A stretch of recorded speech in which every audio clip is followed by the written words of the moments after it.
Well, hello out there in HFG land. My name is Casey Craig, and I'm the founding partner of Highlander Financial Group. Today, we're going to introduce to you a new series that we're doing with the most recent addition to our team, Dr. Paul Menchik, who is the former chair of the economics department at Michigan State University. This is a great series, and we're going to chop this thing up and give it to you in multiple videos. So you're going to see just the first part today, and then in subsequent videos, we're going to roll out more to you. So we hope you enjoy this. We're very excited about it. Thanks. Have a good one.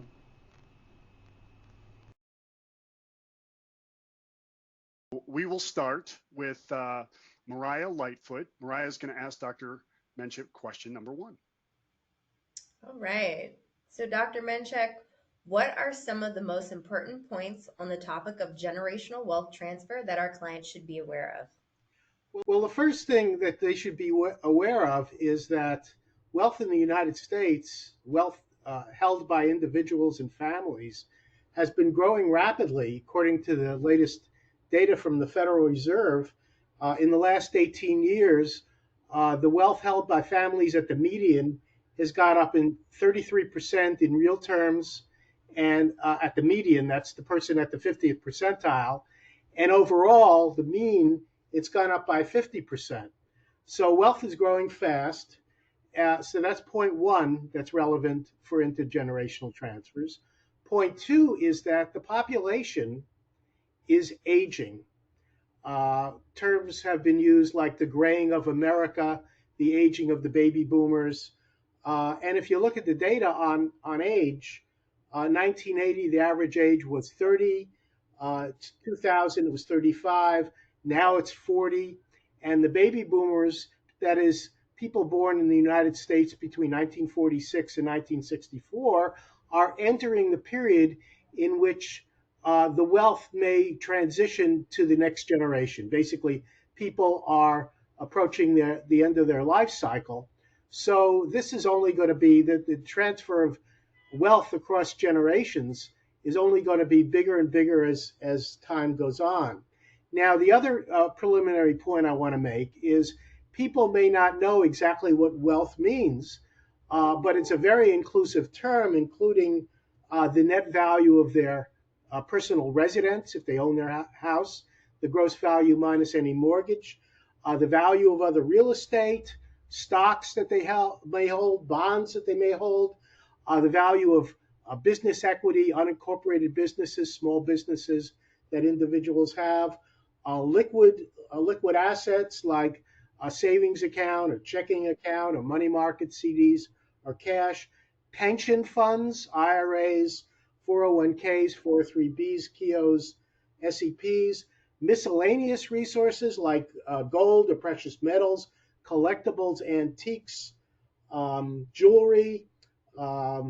It could be consumer durables like automobiles. So people probably have a lot more wealth than they realize when you count all the things that go into it.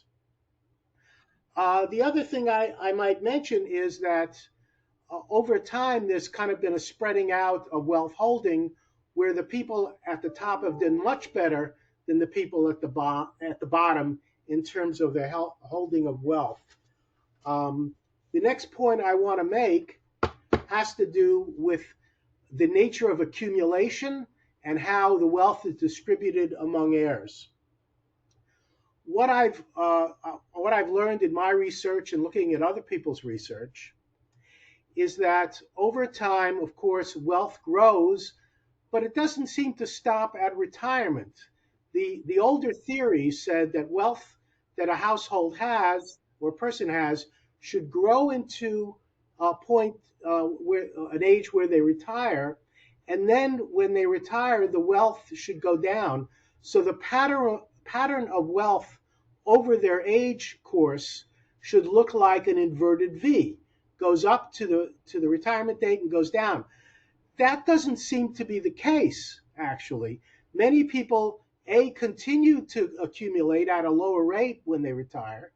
Most people, sort of, the wealth levels off. For some people, the wealth goes down, but it's certainly the pattern that we've seen in the data certainly does not support this spending down of wealth. So people do have a lot of wealth in their retirement years. I think whether it grows or levels off may depend on how much you have. The more that you have, the more likely it will be that it'll continue to grow and not go down. And one question that raises is, why is it that the wealth that people hold doesn't recede with age? And I think people may be risk averse. They're worried about being caught short, so they don't want to spend too much. They also care about the welfare of their kids, of their other relatives. They may want to accumulate money to give to charities. One simple reason that recent research supports is that when they're retired, they may do more things themselves that they didn't before.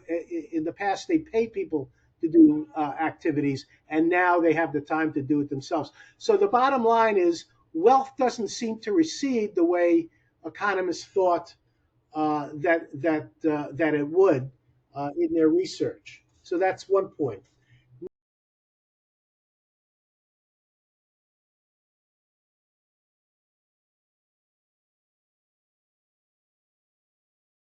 Securities and advisory services offered through LPL Financial, a registered investment advisor. Member, FINRA SIPC. The opinions voiced in this podcast are for general information only and are not intended to provide specific advice or recommendations for any individual. To determine which strategies or investments may be suitable for you, consult the appropriate qualified professional prior to making a decision.